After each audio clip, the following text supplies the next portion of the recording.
Hey there, welcome to Drumroll. Today we're here to talk about the Wangaratta Festival of Jazz and Blues. This is a week-long festival that has managed to dodge and drag itself around the obstacle course of the lockdown rules.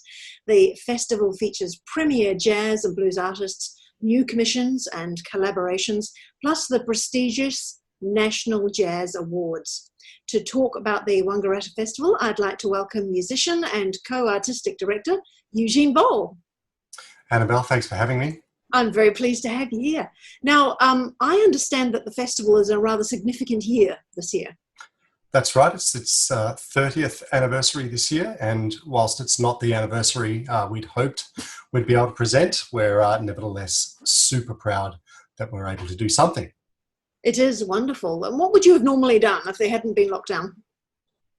Oh, look, we were working on a fabulous program that featured mostly Australian musicians, but also, because of the 30th anniversary, we really wanted to celebrate the Australian contribution to the festival. It's an international jazz festival for sure, but from my perspective, I've been going to the festival for 25 years, I think, even maybe all 30 of them.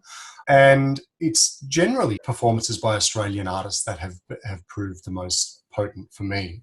And so the festival directors were very keen to celebrate the, unique Australian jazz voice. So we wanted to include, primarily Australian content with collaborations by Australians with international artists, and also celebrate the number of Australian artists who have now moved overseas and are contributing to, some of the biggest and most competitive jazz scenes in the world.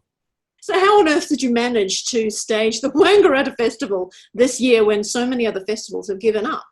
With immense difficulty. We're all a little exhausted from having to develop so many contingencies. The artistic team programmed the festival at least half a dozen times in totally different looking iteration. It's been an arduous adventure, but as I said before, we're extremely proud to have gotten over the line. And as you said, so many festivals haven't been able to. Yeah. So Wangaratta itself is in Victoria, in the state of Victoria, Australia, right? Yes, that's right. So it's, about 3 hours or 4 hours north of Melbourne? But you've got people in other states as well that are contributing, is that right? Yeah, so when we realised that the Melbourne lockdowns, as everybody in Australia knows, have been particularly stringent. So when we realised that we weren't really going to be able to get musicians from interstate coming into Victoria, and when we made the decision to go online, we reached out to partner organisations in other states to co-present some live stream performances. And those partner organisations are COMA, which is Creative Original Music Adelaide, SEMA, Sydney Improvised Music Association, Sydney International Women's Jazz Festival. We reached out to them to see if we could put on some shows or co-present some shows with them in Adelaide and Sydney. That's the origin story of the interstate that content. Sounds great. So the program that you've got set up, you have got live events happening as well as the digital concerts, is that right? That's right. So we're running a combination of pre-recorded content, live streamed content and archival content, as well as commissioned content. So there are several performances that we have commissioned exclusively for the festival. And personally, I'm really proud of that because from a musician and composer's perspective, I think it is absolutely the job of a major festival to generate new work, to give musicians and composers, a reason to write new music or to create new music. So tell us about the commissions you've got. We've commissioned a series of 10 to 12-minute improvisations from Scott Tinkler, who is a leading trumpet player in the world.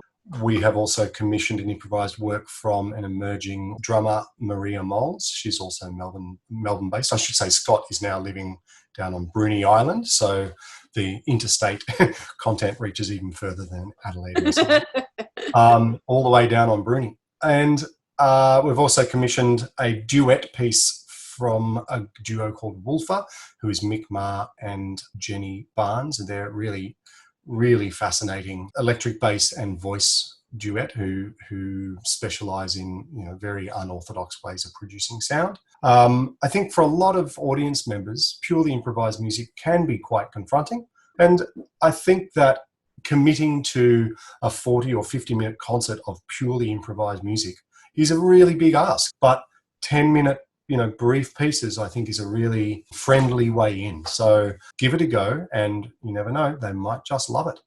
Yes, absolutely. Well, it's great for those musicians as well. So will they be using the recordings from these festivals, or is it just simply the premiere and then they'll do a recording later on of that can be bought by the audience members?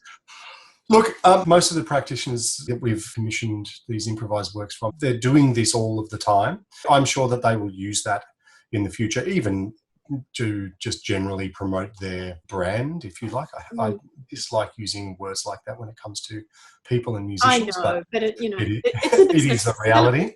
Right. And I think, even though we talk about jazz and music in general as part of the arts, that the whole reason that Drumrollers got started is to encourage people to see musicians as worthy of paying money for, that, our politicians have turned their back and have not helped as much as they could, and other countries as well are doing even worse off. Sure. That to turn the audience back around to the idea of paying for a night's entertainment rather than just sitting there with Spotify or the radio on, I think is very, very important, particularly at the moment. It's like the turning point. This is the most great opportunity for us to say, hey, look, these people work many, many hours throughout their life on perfecting their craft and their art, and that it is worth money to do that. You can really enjoy this and get good quality, especially with the live experience, so to have a digital concert that's not just right. A YouTube video or something, there's something better than that. Yeah, absolutely. And the reality is it won't continue to exist if people don't pay for it. It can't continue to exist.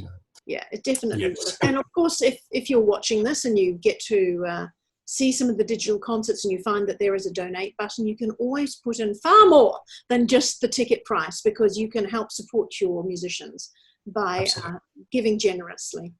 Now, Eugene, tell me a bit more about the award. You've got the National Jazz Award as part of this festival. How is it that you are judging people, and how did you draw in the submissions? So the National Jazz Awards have been a part of the Wangaratta Jazz Festival from the beginning, so for 30 years now. And it is very difficult to get media attention for these types of music. So competitions give really invaluable media attention to our absolute top level artists in the field. This year it's voice. I guess the other thing of winning the award means that it's extra kudos if they want to go out into the international industry, out into other countries, that to have that on their bio has got to be a good thing to add to it as well. Absolutely. So let's have a look at the dates that we've got for the Wangaratta Festival of Jazz and Blues, starting on the 26th of October and going through to the 1st of November.